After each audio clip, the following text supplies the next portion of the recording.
ഗുരുദേവൻ ഒരു ജാതി, ഒരു മതം, ഒരു ദൈവം, മനുഷ്യനെന്നാണോ പറഞ്ഞേക്കുന്നത്? ആണ്. എന്നിട്ട് പിന്നെ എന്തിനാ ഗണപതിയെ വെച്ചേക്കുന്നത്? ഗണപതി ഒരിടത്ത്. അമ്പലങ്ങൾ നോക്കിക്കേ. തലശ്ശേരിയിൽ ഗുരു വെച്ചത് ആരെയാണ്? ശിവൻ. ശിവന് കൊടുത്ത പേരെന്താണ്? ജഗന്നാഥൻ. ഈ പേരിടാൻ ഗുരു ഭയങ്കര ഗംഭീര മിടുക്കനായിരുന്നു കേട്ടോ. ശരിയല്ലേ? തലശ്ശേരിയിൽ ജഗന്നാഥൻ, കോഴിക്കോട് ശ്രീകണ്ഠേശ്വരൻ. ആഹാ, ആ പേര് നാലോചിക്കേ. കണ്ണൂര് സുന്ദരേശ്വരൻ, വർക്കലയില് ശാരദ. നോക്കിയേ, ആ പേരിൻ്റെ ഒരു മനോഹാരിത ആലോചിച്ച് നോക്കിയേ. ഇങ്ങനെയൊക്കെ ചിന്തിക്കാൻ പോയാൽ നമ്മൾ ഇവിടെയെങ്കിലും അവസാനിക്കില്ല കേട്ടോ. ഞാൻ പറഞ്ഞത് ഈ ഒരു ദൈവം എന്ന് പറഞ്ഞിട്ട് എന്തിനാന്നേ ശിവനെ വെക്കുന്നു, ഗണപതിയെ വെക്കുന്നു, സുബ്രഹ്മണ്യനെ വെക്കുന്നു, ദേവിയെ വെക്കുന്നു? അതിൻ്റെ ആവശ്യമുണ്ടോ? പിന്നെ ഒരു ദൈവം ഉള്ളതെന്ന് പറഞ്ഞിട്ട് ഒത്തിരി പാട്ടെഴുതുന്നു. വിനായകാഷ്ടകം, ശ്രീകൃഷ്ണ ദർശനം, ശ്രീവാസുദേവാഷ്ടകം, വിഷ്ണു അഷ്ടകം. അത് ശരിയാണോ? ഒരു ദൈവം ഉള്ളെങ്കിൽ ഒത്തിരി എഴുതേണ്ട കാര്യമുണ്ടോ? ഒന്ന് പോരെ? ആ ദൈവദശകം മാത്രം എഴുതിയാൽ പോരായിരുന്നോ? പക്ഷേ ഗുരുവിൻ്റെ ഈ വിനായകാഷ്ടകത്തിൻ്റെ ആദ്യത്തെ 4 വരി മാത്രം മതി, ഈ സംശയം മാറും. വിനായകാഷ്ടകത്തിൽ ഗുരു പറയുകയാണേ, നമദേവവൃന്ദം, ദേവന്മാർ മുഴുവൻ തൊഴുന്നവനെ, ദേവന്മാർ മുഴുവൻ നമസ്കരിക്കുന്നവനാ. ഇനിയോ ലസത് വേദകന്ധം, വേദത്തിൻ്റെ കിഴങ്ങായി വർത്തിക്കുന്നവൻ. വേദങ്ങൾ ഏതൊക്കെയാണ്? ഋഗ്വേദം, യജുർവേദം, സാമവേദം, ആയുർവേദം. ഉണ്ട്. ഞാൻ വിചാരിച്ചു ചൂട് കാരണം മറന്നുപോയെന്ന് പറഞ്ഞത്. അഥർവവേദം, 4 വേദങ്ങൾ. ഈ 4 വേദത്തിനും ആധാരമായി വർത്തിക്കുന്നവൻ. നമദേവവൃന്ദം, ലസത് വേദഗന്ധം, ശിരശ്രീമതിന്ദും. ശിരസിൽ, നെറുകയിൽ ശ്രീമത്തായ നല്ല ഐശ്വര്യമുള്ള ഇന്ദുവിനെ ചൂടിയവൻ. നെറുകയിൽ ഇന്ദുവിനെ ചൂടിയവൻ. ഇന്ദു ആരാണ്? ഇന്ദു ചേച്ചിമാർ കൈവക്കണ്ട. ഇന്ദു ആരാണ്? ചന്ദ്രകല. നെറുകയിൽ ചന്ദ്രകല ചൂടിയവൻ. ഗണപതിയുടെ ഏതെങ്കിലും ഫോട്ടോക്കെ നമ്മൾ കണ്ടിട്ടുണ്ടോ? അതാരാ ശരിക്കും പറഞ്ഞാൽ? മനസ്സിലെഴുതാൻ മതിയേ. ശ്രീതശ്രീ മുകുന്ദം, സാക്ഷാൽ മുകുന്ദനാൽ പോലും സേവിക്കപ്പെടുന്നവൻ. പിന്നെ പറയാണ് ബൃഹത് ചാരുതുന്തം, വലുതായ ഗുണവേരോട് കൂടിയവൻ. സ്തുതശ്രീ സനന്ദം, സനകൻ, സനന്ദൻ, സനത് കുമാരൻ തുടങ്ങിയ മുനിമാരാൽ സ്തുതിക്കപ്പെടുന്നവൻ. ജഡ അഹീന്ദ്രകുന്തം, അത് പ്രധാനമാണ്. ജഡയിൽ, ജഡക്കെട്ടിൽ അഹി, പാമ്പിനെ, കുരുക്കുത്തി മുല്ലപ്പൂ മാല പോലെ പാമ്പിനെ ചൂടിയവൻ ഗണപതിയാണ്. ആകെക്കൂട്ടി കൺഫ്യൂഷനായി അല്ലേ? ഗണപതിയെക്കുറിച്ച് നോക്കിയിട്ട് പറയാ, നിന്റെ നെറുകയിലുള്ള ചന്ദ്രക്കല എന്തൊരു ഭംഗിയാണ്.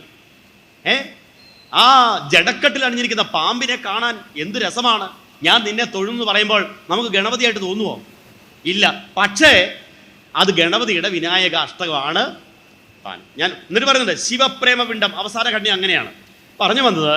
പലതായി കാണുന്നതിനകത്തെല്ലാം ഏകമായിരിക്കുന്ന സത്യം ഒന്നാണ്.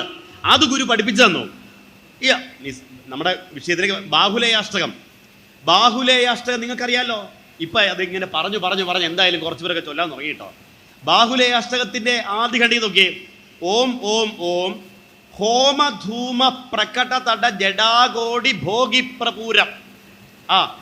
ഹോമധൂമം എന്ന് വെച്ചാൽ എന്താണ്? ഹോമകുണ്ടത്തിൽ നിന്ന് പുക വരില്ലേ? പുക. ശാന്തിക്കാരുടെ ഹോമം ചെയ്യാറുണ്ടോ? ഗണപതി ഹോമം. അപ്പൊ ഇങ്ങനെ പുക വരില്ലേ?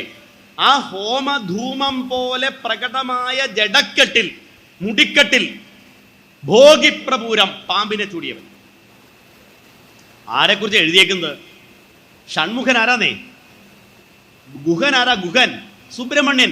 സുബ്രഹ്മണ്യന്റെ പല ഫോട്ടോയും നമ്മൾ കണ്ടില്ലേ? നോക്കിക്കേ. അപ്പം ഗുരു ഇങ്ങനെ പലതായിട്ട് സങ്കല്പിക്കുന്നതിനകത്തെല്ലാം അകമേ പലതല്ലാതെ ഏകമാകും. ഏകമാണെന്ന് കാണിച്ചു തരുന്നുണ്ട്.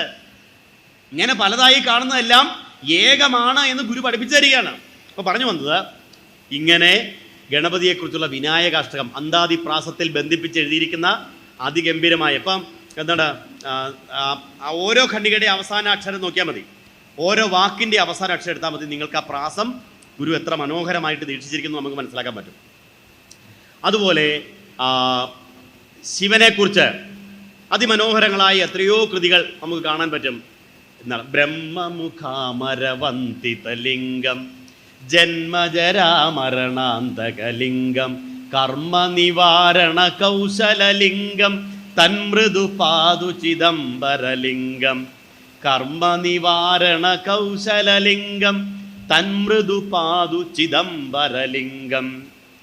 ചിദംബരനാഥ ക്ഷേത്രത്തിലെ ദർശനത്തിന് ശേഷം എഴുതിയ ചിദംബരാഷ്ടകം. അതുപോലെ ശിവശങ്കര ശർവശരണ്യ വിഭോ ഭവസങ്കടനാശന പാഹി ശിവ കവി സന്തതി സന്തതവും തൊഴുമൻ ഭവനാടകമാടുമരും പൊരുളെ. ഇവിടെ ശിവനെ വർണ്ണിക്കുമ്പോൾ ഗുരു പറയാണ് കവി സന്തതി സന്തതവും തൊഴുമൻ. കവികൾ തൊഴുന്നത് എങ്ങനെ? എപ്പോഴും കവികൾ ശിവനെ തൊഴുന്നത് എങ്ങനെയാണ്? തൻ്റെ കവിതകളിലൂടെയല്ലേ. ചിന്താസന്താനമെന്ന സുബ്രഹ്മണ്യനെ കുറിച്ച് പറഞ്ഞത്. ചിന്താസന്താനം. കുമാരനാശാൻ പറയുന്നുണ്ടല്ലോ, ചന്തമേറിയ പൂവിലും ശബളാമമാം ശലഭത്തിലുള്ള വരിയുടെ അവസാനം പറയാണ് ചിന്തയാ മണിമന്ദിരത്തിൽ വിളങ്ങും ഈശനെ. അങ്ങനെയാണോ പറഞ്ഞിരിക്കുന്നത്? ചന്തമേറിയ പൂവിലും ശബളാഭമാം ശലഭത്തിലും സന്തതം കരതാരിയെന്നൊരു ചിത്രചാതുരി കാട്ടിയും ഹന്ത ചാരു കടാക്ഷമാലകൾ അർക്കരശ്മിയിൽ നീട്ടിയും ചിന്തയാം മണിമന്ദിരത്തിൽ വിളങ്ങുമീശനെ വാഴ്ത്തുവിൻ. ഹന്ത ചാരുകടാക്ഷമാലകൾ. ഈ ഹന്തയുണ്ടല്ലോ, ഉദ്ദണ്ഡ ശാസ്ത്രികളുടെ കയ്യിലെങ്ങാനും കിട്ടിയിരുന്നെങ്കിൽ ഹന്ത കിന്ത പട്ടെന്ന് പറഞ്ഞൊരു പട്ട് കൊടുത്തേനെ കുമാരനാശാന്, അല്ലേ? അത് കിട്ടിയത് എവിടെയാണെന്നറിയോ? താരിൽ തന്വി കടാക്ഷാഞ്ചല മധുപകുലാരാമ രാമാജനാനാം നീരിൽ താർബാണ വൈരാഗര നികര തമോ മണ്ഡലി ചണ്ഡഭാനോ നേരത്താതൊരു നീയാം തൊടുകുറി കളയായെന്നു മേഷാ കുളിക്കും നേരത്തിനിപ്പുറം വിക്രമദ്രവര ധര ഹന്ത കൽപ്പാന്തതോയേ. ആ കവിത കേട്ടപ്പോഴല്ലോ ഹന്ത കിന്ത പട്ടെന്ന് പറഞ്ഞ് ഉദ്ദണ്ഡ ശാസ്ത്രി ഒരു പട്ടെടുത്തിട്ടാണ് പറയുന്നത്. ഇവിടെ കുമാരനാശാൻ ഒരു ഹന്ത പ്രയോഗിച്ചിട്ടുണ്ട്, പക്ഷെ അന്ന് പട്ട് കൊടുക്കാൻ ഒരു ശാസ്ത്രി ഉണ്ടായിരുന്നില്ല. ഹന്ത ചാരുകടാക്ഷമാലകൾ അർക്കരശ്മിയിൽ നീട്ടിയും ഏത് മന്ദിരത്തിൽ? ചിന്തയാം മണിമന്ദിരത്തിൽ. ചിന്താസന്താനം. ആ ചിന്താസന്താനത്തെയാണ് ഗുരു പറയുന്നത് കവി സന്തതി സന്തതവും തൊഴുമൻ ഭവനാടകമാടുമരും പൊരുളേ. ഈ ശിവശതകം നോക്കിക്കേ, നല്ല മലയാളത്തില്. അഴകൊടു ഭാരത യുദ്ധമദ്രിയിന്മേൽ മുഴുചെവിയൻ മുറിക്കൊമ്പു കൊണ്ടു മുന്നം എഴുതി നിറച്ചെളിയോർക്കിണങ്ങി നിൽക്കും മുഴുമുതലാകിയ മൂർത്തി കാത്തുകൊള്ളുക. അതിൽ പറഞ്ഞിട്ട് പരിമള ഭാരതി. ഒരു വാക്കാണ്, ദൈവത്തെ വിശേഷിപ്പിക്കുന്ന ഒരു വാക്കാണ്. പരിമള ഭാരതി കാത്തുകൊള്ളുക നിത്യം. ചിന്താസന്താനം. കവി സന്തതി സന്തതവും തൊഴുമൻ ഭവനാടകമാടും അരും പൊരുൾ. ദൈവത്തിന് ഗുരു കൊടുത്ത ആ വിശിഷ്യങ്ങളായ നാമങ്ങൾ തന്നെ കേൾക്കുമ്പോൾ അറിയാം എത്ര ആഴമേറിയ സമ്പത്ത് ഗുരുവിനുണ്ടായിരുന്നുവെന്ന്. പറഞ്ഞു വന്നത് ഇങ്ങനെ ശിവനെക്കുറിച്ചും സുബ്രഹ്മണ്യനെക്കുറിച്ചും ദേവിയെക്കുറിച്ചുമൊക്കെ അതിമനോഹരങ്ങളായ കൃതികൾ ഗുരു എഴുതിയിട്ടുണ്ട്. അതിൽ മുക്തകമെന്ന് വിശേഷിപ്പിക്കാവുന്ന, അല്ലെങ്കിൽ ഒരു ചെറിയ ഒറ്റ ശ്ലോകം തൊട്ട് 100 ശ്ലോകം വരെയുള്ളവ ഗുരുവിൻ്റെ സൃഷ്ടിയിലുണ്ട്. ഒറ്റ ശ്ലോകം നമ്മൾ പറഞ്ഞില്ലേ, ജാതിഭേദം മതദ്വേഷം എന്നുള്ളത് ഒരൊറ്റ ശ്ലോകമാണ്. ഇപ്പൊ പറഞ്ഞ ഭൂയോ വൃത്തി നിവൃത്തിയായി എന്ന് പറഞ്ഞത് ഒരു മുക്തകമാണ്.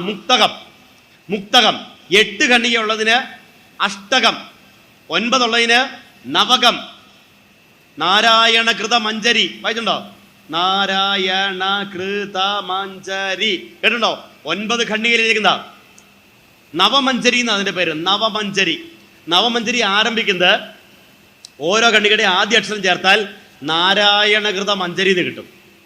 ഇത് മനസ്സിലാക്കാൻ ഞാൻ ഒരു വേറെ വഴി പറഞ്ഞുതരാം. ഇപ്പം ഗുരുദേവന്റെ ഗുരുഷട്കം ശിവലിംഗദാസ സ്വാമി എഴുതിയപ്പോൾ അത് ഒരു മന്ത്രത്തിന്റെ ഓരോ അക്ഷരങ്ങളിലെ ഓരോ ഖണ്ഡികയും തുടങ്ങിയേക്കുന്നത്. ഇപ്പം ഗുരുഷട്കത്തിന്റെ ആദ്യ ഖണ്ഡിക എന്താണ്? ഓം ബ്രഹ്മണേ മൂർത്തിമതേ ഓം. രണ്ടാമത്തെ ഖണ്ഡിക നമോ ഭഗവതേ നിത്യശുദ്ധ മുക്ത മഹാത്മനെ ന ഓം ന. രണ്ടാമത്തത് മഹനീയ ചരിത്രായ. എന്താണ്? നമ. ശിശിരി കുർവതേ ശാന്തേ ശാന്തൈ നാമ ശി. വാദിനാം വാദിനേ വാ യസ്യ നഹ കൽപ്പതേ സിദ്ധ്യൈ നാമ ശിവ യ. ഇനി മറന്നു പോവോ? ഇതറിയാമെങ്കിൽ നമുക്ക് ഇനി ഒരിക്കലും മറക്കത്തില്ല. കാരണം എന്താണ്? ആ അക്ഷരങ്ങളിലാണ്